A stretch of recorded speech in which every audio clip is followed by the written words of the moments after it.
নমস্কাৰ। জয় জয় দেৱী সৰসৰ সাৰে কুশ যোগিত মুক্ত হাৰে বিনা ৰঞ্জিত পুস্তক হস্তে ভগৱতী ভাৰতী দেৱী নমস্তে। ওম নমঃ সৰস্বত্যৈ ওম শ্বেত পদ্মাসনা দেৱী শ্বেত পুষ্পশোভিতা শ্বেতম্বৰধৰা নিত্যা গন্ধ অনুলেপনা শ্বেতাক্ষী শুভ্ৰহস্তা চ শ্বেত চন্দন চৰ্চিতা শ্বেত বিনাধৰা শুভ্ৰা শ্বেত অলংকাৰ ভূষিতা বৰদা সিদ্ধ গন্ধৰ্বৈৰ্বন্দিতা সুৰদানবৈ অৰ্চিতা মুনিভি সৰ্বৈ ঋষিভি স্তুয়তে সদা স্তোত্ৰে নানেন তাং দেবীং জগদ্ধাত্ৰী সৰস্বতী যে স্মৰন্তি ত্ৰিসন্ধ্যায়াং সৰ্বাং বিদ্যাং লভন্তি তে ইতি পদ্মপুৰাণে সৰস্বতী স্তোত্ৰম। এইটো এটা সৰস্বতী স্তোত্ৰম হয় আৰু অহাকালি ৩ ফেব্ৰুৱাৰীৰ ৰাতিপুৱা ৯:৫৭ এই বছৰৰ বসন্ত পঞ্চমীৰ তিথিটো থাকিব।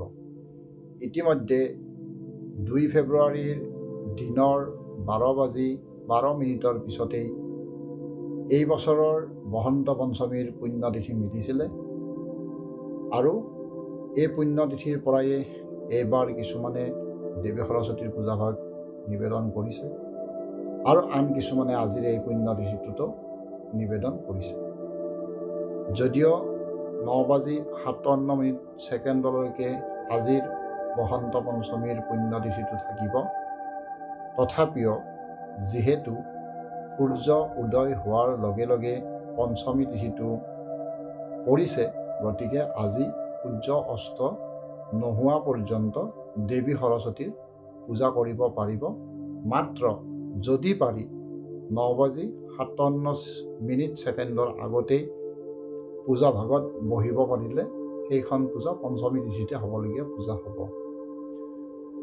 এতিয়া সন্মুখত শিক্ষাৰ্থীসকলৰ চূড়ান্ত পৰীক্ষাসমূহ আহি আছে।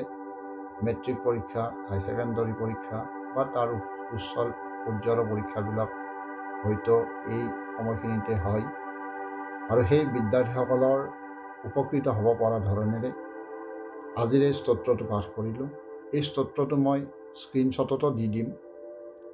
পৰীক্ষা চলি থকা পৰ্যন্ত, আৰম্ভ নোহোৱা পৰ্যন্ত যিসকলে এই পদ্মপুৰাণৰ উক্ত স্তোত্ৰশাৰী মই কোৱা মতে আপোনালোকে যদি মাতাত অসুবিধাও পায়, মইতো ইতিমধ্যে এই স্তোত্ৰটো পাঠ কৰি দিলোঁৱেই। এই স্তোত্ৰটোৰ শুনি হ'লেও আপোনালোকে পৰীক্ষা শেষ নোহোৱা পৰ্যন্ত শিক্ষাৰ্থীসকলে এইটো পাঠ কৰিলে দেৱী মাৰ কৃপা মিলিব। প্ৰজ্ঞাৰ দেৱী বাগদেৱী সৰস্বতীৰ কৃপা নিশ্চিতভাৱে মিলিব। প্ৰত্যেকজন শিক্ষাৰ্থীয়ে সুশিক্ষাৰে শিক্ষিত হওক, প্ৰত্যেকজন শিক্ষাৰ্থীয়ে আগন্তুক শিক্ষাবৰ্ষত সুনাম কঢ়িয়াই আনক, সেইটো উদ্দেশ্য সৰগত কৰিয়েই আজিৰ এই স্তোত্ৰভাগী পাঠ কৰিছোঁ। বসন্ত পঞ্চমী বুলি কোৱা হয় এই দেৱীক, এইখন পূজাক, কাৰণ বসন্ত পঞ্চমীৰ লগে লগে আৰম্ভ হয় বসন্ত ঋতুৰ। এয়া বসন্ত ঋতুৰ বাৰ্তালৈ দেৱী প্ৰজ্ঞাৰ দেৱী সৰস্বতীয়ে বসন্তৰ বাৰ্তালৈ অহাৰ বাবে বসন্ত পঞ্চমী বুলি কোৱা হয়।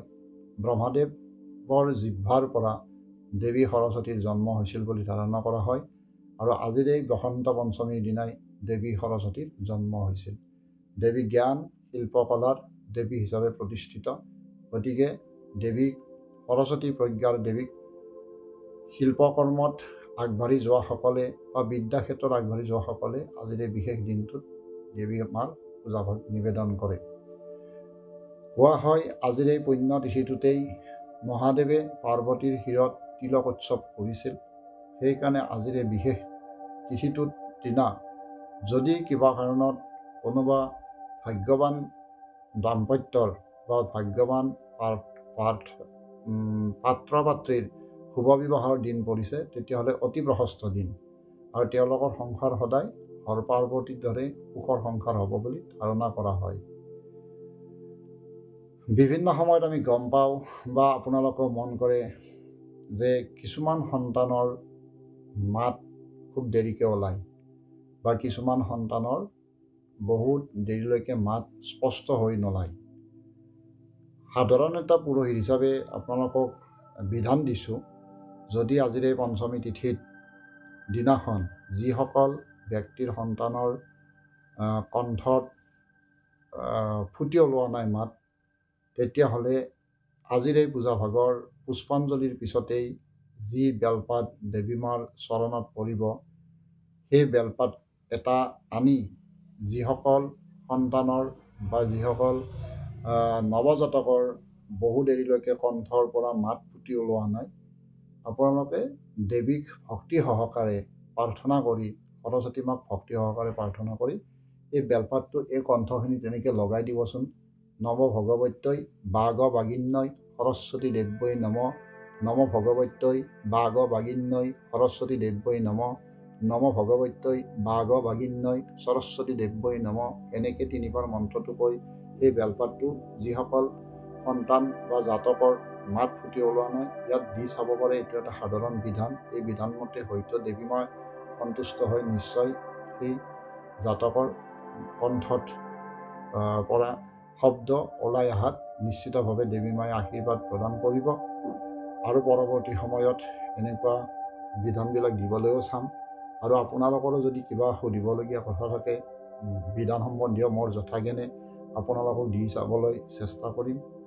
আৰু যিসকল আগ্ৰহী তেওঁলোকে মোক ইনবক্স কৰিব পাৰে। ইনবক্সত মেছেজ কৰি তেওঁলোকৰ সমস্যাসমূহ মোৰ আগত ইনবক্সত মেছেজ কৰি তেওঁলোকৰ সমস্যাখিনি অৱগত কৰিলে নিশ্চিতভাৱে যৎকিঞ্চিত যেনেদৰে পাৰোঁ মই সহায় সহযোগ কৰি যাবলৈ, মোৰ বিধান ব্যৱস্থাৰে দেৱী মাৰ কৃপাত, দেৱতাৰ কৃপাত সহায় কৰি যাবলৈ আগ্ৰহী হৈ থাকিম।